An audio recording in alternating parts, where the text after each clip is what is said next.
Hey guys, Hitman89 here, I hope you're doing great. Last week we had my Bellwright review, check it out if you're interested. And today we're diving into No Rest for the Wicked, which came out over 3 months ago and had mixed reviews on Steam because of its performance issues, frustrating game mechanics and grindy aspect. Since the game's already had several patches and a couple of major updates, this is the question we'll be answering with this review. Is No Rest for the Wicked good now? Let's find out!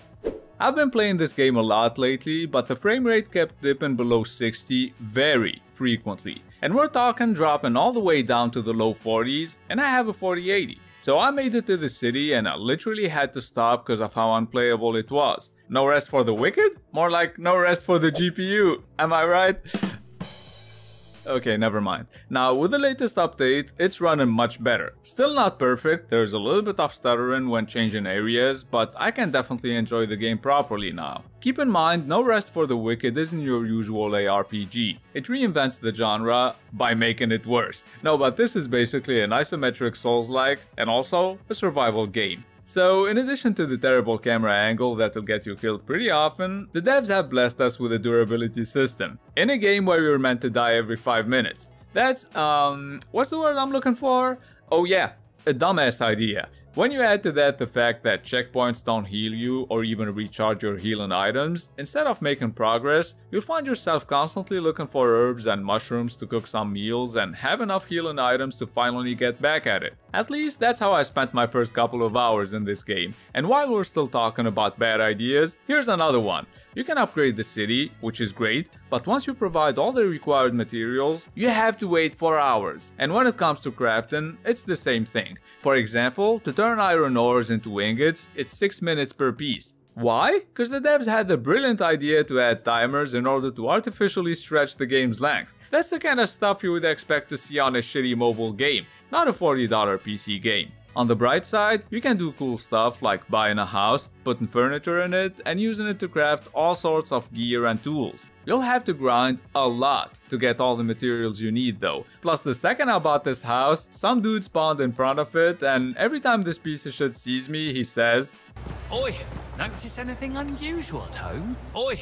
Notice anything unusual? Oi, oi, oi, oi." No, I didn't notice anything unusual at home. I even talked to him, hoping he would finally stop saying the same shit over and over again, but he never stopped. What more do you want from me?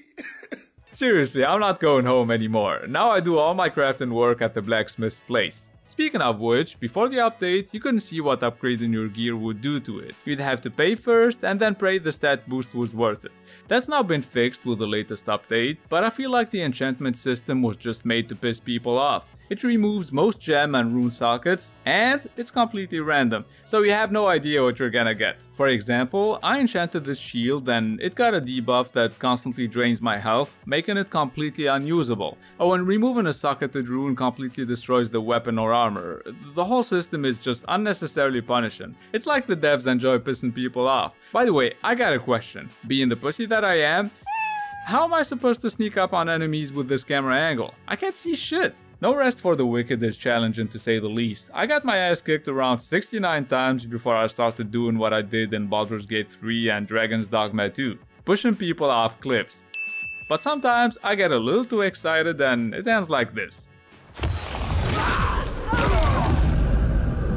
Shit happens. Now, when there are no cliffs, I push these guys in water and I watch them drown. Especially the big ones that I couldn't kill. That's the strategy I used all the time until I gathered all the materials I needed to craft this big ass two-handed axe. I've enchanted it and also upgraded it, and now I'm literally tearing these guys apart. Love the new gore system, by the way. Having a sense of progression and slowly getting stronger, going from being a weak ass dude who gets one shot by pretty much everyone to a badass that smashes his enemies is probably the reason why I love Souls games so much. But I can't be the only one who finds jumping in this game annoying as fuck, right? It's inaccurate and you don't really have that much control over it. You just gotta pray you don't fall and splatter like a piece of shit. There isn't a separate button for jumping. As a matter of fact, it's the same one you use to sprint, climb, and dodge. So when there's a gap or some sort of platform, you just have to run to the edge and your character will automatically jump. You have no idea how annoying it is to survive 10 fights in a row and then end up dying because you missed a shitty jump.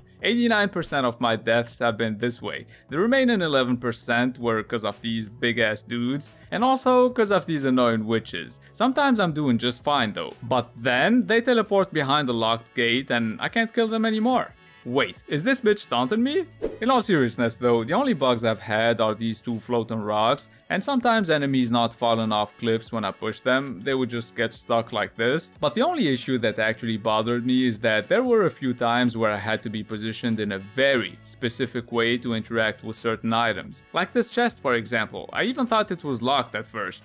Other than that, this is a well-polished game, which is rare, even more when it comes to early access titles. I love the physics-based world. I don't know about you, but I feel like good physics make a game 10 times more fun. I mean that and a solid combat system. Plus I think we can all agree the art style here is absolutely beautiful. You wouldn't expect anything less from the studio that made Ori. I don't know why they gave everyone long faces and big ass forearms though. Every guy in this game looks like a mix of Popeye and a gorilla. Now the latest update focuses on the Crucible, which is a roguelite game within the game, and it adds a huge amount of replayability if you like that kind of stuff. Personally, I play this for the RPG part and for the campaign, so I'm not really interested in the Crucible. I would be much more interested in multiplayer, which apparently will be added in the next major update, so hopefully in a couple of months. I played with the controller and I highly recommend you do the same. I tried both the Series X and PS5 controllers and they're both supported, so that's awesome. Another thing I liked is that exploration is always rewarded. There are plenty of treasure chests here and there,